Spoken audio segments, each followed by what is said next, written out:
कर पाएंगे। और जो है ये जो है उसे घबराना नहीं चाहिए। सबसे पहले आपको क्या करना चाहिए कि ऐसे मरीज जिनको सांप ने काटा है, जैसा कि मैंने बताया कि घबराने के कारण क्या होता है, उन्हें ब्लड सर्कुलेशन और हार्ट बीट सब बढ़ जाता है, जिसके कारण विष बहुत तेजी से फैलता है। तो हमें सबसे पहले उसको ये इत्मीनान करवाना है कि आपको कुछ नहीं होगा, आपकी जान बचेगी, आपको जहरीला सांप ने नहीं काटा है, उसको ये हम इत्मीनान कराएंगे। और प्राथमिक उपचार में लग जाएगा और तुरंत डॉक्टर के पास ले जाने के लिए तत्पर होंगे।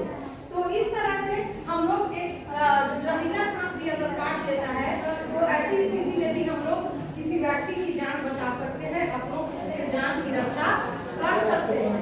तो और सबसे बड़ी बात कि अगर मान लो हम लोग सुदूर जगह पे है या फिर ऐसी जगह पर है जहाँ कोई सवारी नहीं मिल रही, तो हम लोग 911 911 नंबर पर डायल करेंगे। ये इमरजेंसी नंबर है, इसको डायल करने से एम्बुलेंस आएगा और क्या करेगा, ऐसे पेशेंट को लेकर के जल्दी से एडमिट कर सकता है।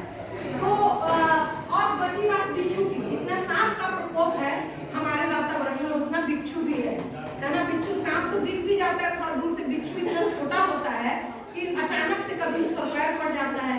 या हमारे जो गांव ग्रामीण क्षेत्र में रहते हैं वहाँ पर लोगों के बिछाव में भी लोग खुले में सोते हैं, कभी उनके बिछाव में कभी वो कपड़ा फैलाए रहते हैं, उनके कपड़े में चढ़ जाता है और ऐसी स्थिति में वो बिच्छू का जो डंक रहता है उसी में विष होता है। और बिच्छू के काटने पर इतना ज्यादा जलन होता है जैसे लगता है कि वहाँ पर कोई आग रखा होता है ना। तो वैसे बिच्छू से बचने के लिए सबसे पहले हम क्या करेंगे कि बिच्छू का जो काटा हुआ व्यक्ति है वहाँ भी हम साबुन पानी से बढ़िया से उसको धो देंगे, खूब अच्छे से साफ कर देंगे उस जगह को। और फिटकिरी को तो लोग सब जानते होंगे, फिटकिरी को क्या करना चाहिए कि वहाँ पर रगड़ना चाहिए या कुछ देर तक फिटकिरी को रखना चाहिए, क्योंकि वहाँ जलन, बिच्छू के काटने से जलन बहुत होता है। तो दूसरी बात क्या है कि एक पतला महीन कपड़ा में बर्फ का टुकड़ा रख के या फिर प्लास्टिक में बर्फ का टुकड़ा रख के, पतला वाला जो पॉलिथीन आता है उसमें बर्फ का टुकड़ा डाल करके और वहाँ पर उस जगह पर, काटे हुए जगह पर क्या करना चाहिए कि देर तक रखना चाहिए ताकि वो जलन उतना महसूस न करे। और उसके बाद हम लोग देखते हैं कि कुछ देर के बाद हम देखते हैं कि इस सब स्थिति में धीरे धीरे डॉक्टर के पास तो हमें जरूर ही ले जाना चाहिए और 2-2.5 घंटे के अंदर ही ले जाना चाहिए, ज्यादा देर हमें नहीं करना चाहिए। अगर ज्यादा देर करेंगे तो व्यक्ति की जान भी जा सकती है। और ये एक और जो तरीका मैंने बताया कि 20 दिन में जब काटता है तो जहरीला होता है। एक और भी बात है कि वो सांप जहरीला है, ये कैसे पता है?